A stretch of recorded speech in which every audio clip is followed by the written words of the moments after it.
I like, old chess saying that goes,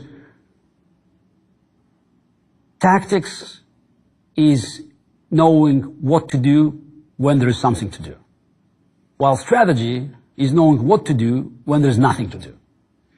Of course, it's a bit of an exaggeration, because there's always something to do, but while we are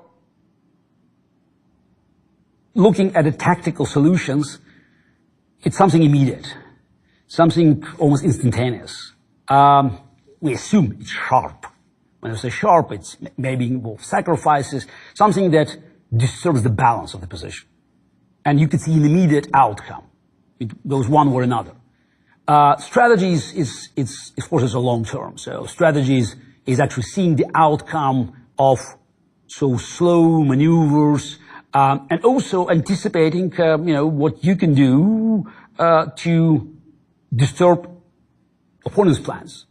There were some great positional players of the past that you may even call inaction heroes, because they knew exactly how to paralyze the opponent's activities, and by doing so, of course, building up step by step, slowly, their own advantages. So that's why when you look at the position, you have to identify, first of all, whether this position requires tactical solutions, or you have to forget about the tactics for a while, not to push too hard, not to rush, and to start, playing positionally, building it up, and, of course, watching for some opportunities if your opponent gives you such a chance.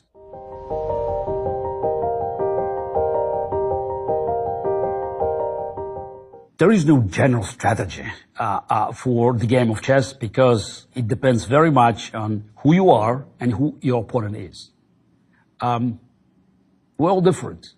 We could be more comfortable making aggressive decisions, playing, with a big picture, with dynamic style. It's more like myself.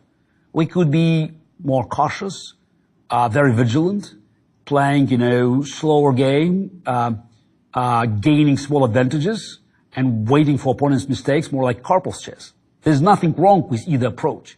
It's very important to realize that no matter what you do, it should fit your personality. Don't try to play the game that goes against your natural instincts.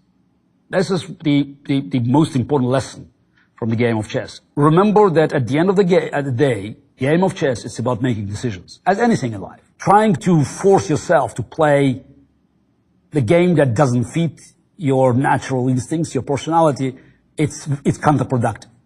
I would say in many cases suicidal. And decision making, when you play chess, is as unique as your fingerprints or DNA. And unless you know who you are, it's very difficult to identify what is the best strategy for you, will be whether at the chessboard or elsewhere. And of course, when you know who you are, when you understand what kind of game you want to play, you should also look at the opponent. Because your opponent, that's more difficult to actually understand, because you have to look at the games your opponent played, certain decisions he or she made before.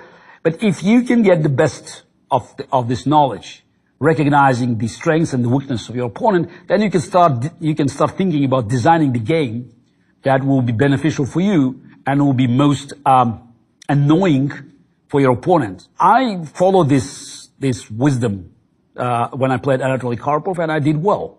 I succeeded in almost regularly changing the game to the character of the position that fit me better than Garry Kasparov. Now I failed to follow the same logic when I played Vladimir Kramnik. I don't think that in the year 2000, when I lost my title match against him in London, I was an inferior player. But in the match, I tried to play his game, and I failed to take myself away from the psychological trap, playing positions where Kramnik was much more comfortable. It's not that I couldn't play them. Actually, I won one game later on in this end game against Kramnik a year later. But during the match, when you deal with psychology, one player against another one, you have to be comfortable, and you have to make your opponent uncomfortable. And while you never know exactly what your opponent is comfortable or not, because in many cases when you are talking about amateur chess or in club level chess, your knowledge of your opponent is highly limited. But you know exactly who you are. And if you play the game that is not making you feel comfortable, if you don't enjoy it, if you don't feel that the game can unleash, your creative potential, then you're already on the losing side.